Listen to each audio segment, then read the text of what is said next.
Hello, everybody, and welcome to the Cancer Full Moon All Signs Forecast. I am Louise Eddington, the Cosmic Owl of Cosmic Owl Astrology, and this is an additional video. You can find the Cancer Full Moon kind of podcast for collective. There'll be linked to it at the end of this, but this is for your sign. So let's dive in.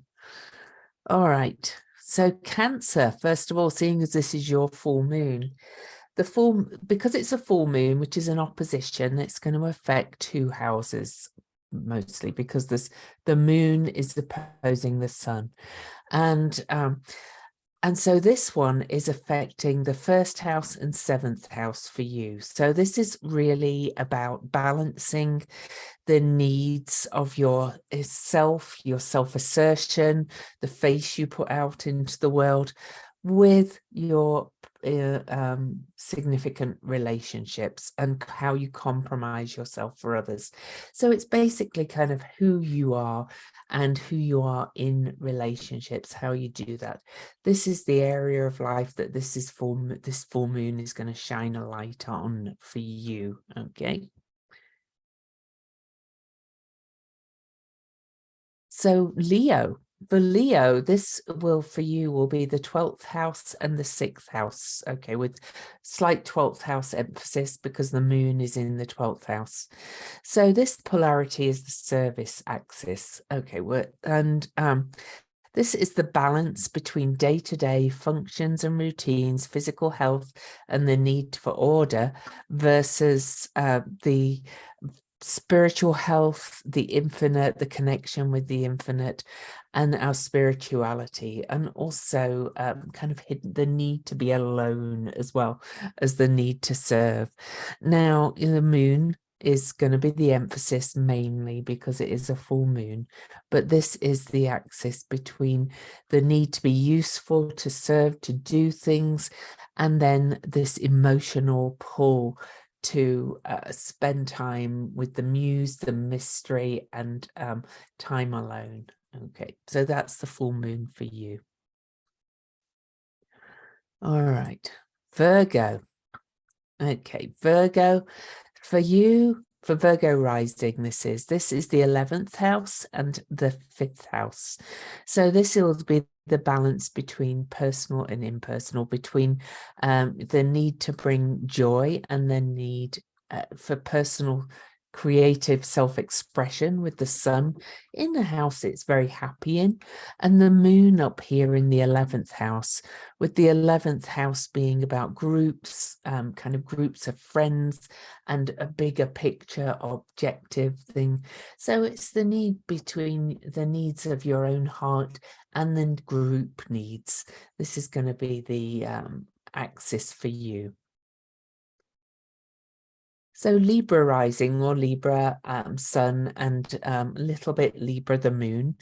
For you, this is in the 10th house and the 4th house with the moon up in the 10th. All right.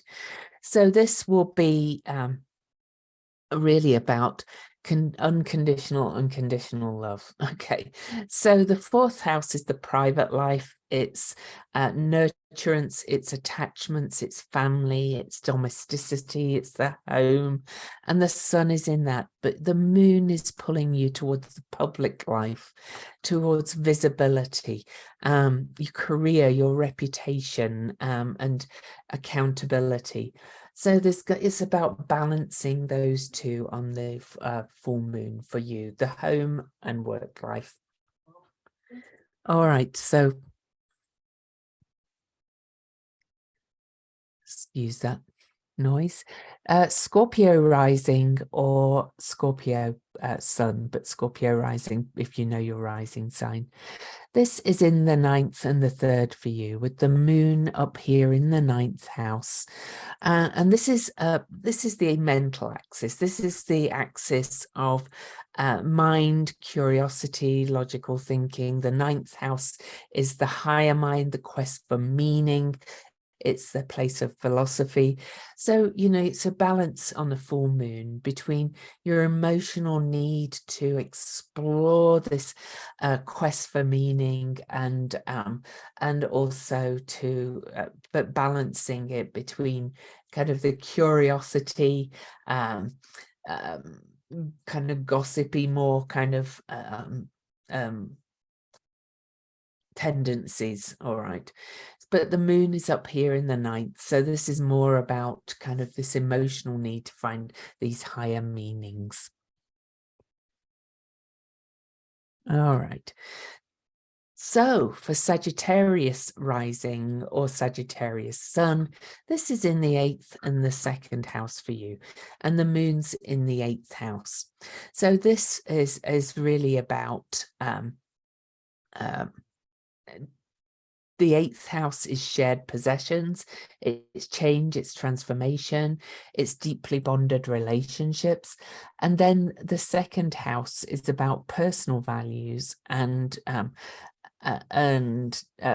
kind of self-esteem, self-worth, material goods, possessions, how you earn your money, and personal security. So it's about balancing the two in this full moon for you, with the need being more to merge resources because the moon is in the 8th house. Okay.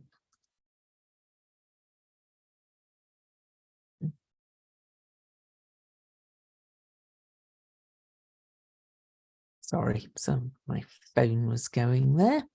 For Capricorn rising. Okay, well, we're halfway around the zodiac now. Yours is the opposite to Cancer rising or Cancer sun. And the moon in Cancer for you is in the needs of relationships versus the need to kind of be alone, be in control, to kind of create personal boundaries. It's about balancing that need for achievement and boundaries, and then being in an emotional, wholesome relationship with others, but maybe being a bit needy in relationships, or how you just give in relationships rather than creating those personal boundaries. This is going to be the balancing act for you on the Cancer full moon. Okay. Aquarius.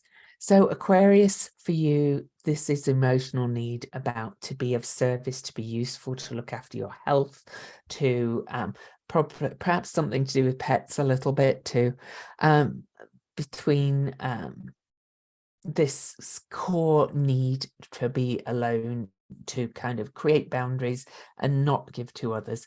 So, you know, I'm not saying you wouldn't give to others at all, but there is this balance here for you between, like, you've got a core desire to be alone, and yet the moon is saying no, to fulfill your emotional needs, you need to be of use and service to others, and focus on a lot of self-care and self-love for your health, and to help others as well through that. Ooh, missed Pisces. Pisces, for you, this is really all about emotional and emotional, creative self-expression, fulfillment, what brings you joy, as opposed to kind of putting some boundaries up with the group's needs and saying, no, I need to fulfill my own creative self-expression and find what brings me joy, and then I can bring that into the group. Okay. Aries rising or Aries sun. Needs of the home. The moon in Cancer is very comfortable in the 4th house of the home. So this is about work-life balance with an emphasis for you on emotional fulfillment in the home and inner emotional fulfillment, and perhaps creating some boundaries, some strong boundaries around your work life, and saying, no, we have to create these limits to what I can give publicly and visibly, and move back into my inner self to fulfill my emotional needs.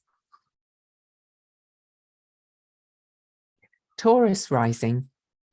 So this will be more about learning and kind of with the sun in Capricorn up in the 9th house. This is about mastering boundaries so that you can fulfill like local community needs, the need to just learn, soak in the information rather than kind of seeking the higher stuff. This is kind of, you know, I want the detail. I don't want the bigger picture. I really want my emotions on this full moon are saying, give me some detail. Let's fill in the gaps here, and let's create a strategy for just keeping it local here. Cancer rising, Gemini rising, last sign, because we started with Cancer because it is a Cancer full moon. The moon is in your 2nd house of self-esteem, self-worth, my need to kind of grow my personal growth, my value, to own my value. And with the Sun and Mercury over here in the 8th house, this is kind of putting some boundaries and restrictions on your deeply bonded relationships, or the need to be mergy with some significant people in your life, and say, no, I've got to kind of put my self-esteem worth and my personal value first and fulfill those needs. And the 2nd house, it could be a lot about loving, self-love for your body as well, and getting out in nature and saying, no, I need to do this for me. Okay, so there's your all signs forecast for the full moon. I think from now on I will be doing these on the new and full moon podcasts. Okay, but we're gonna just put this extra one out there for you right now. Enjoy. Happy full moon.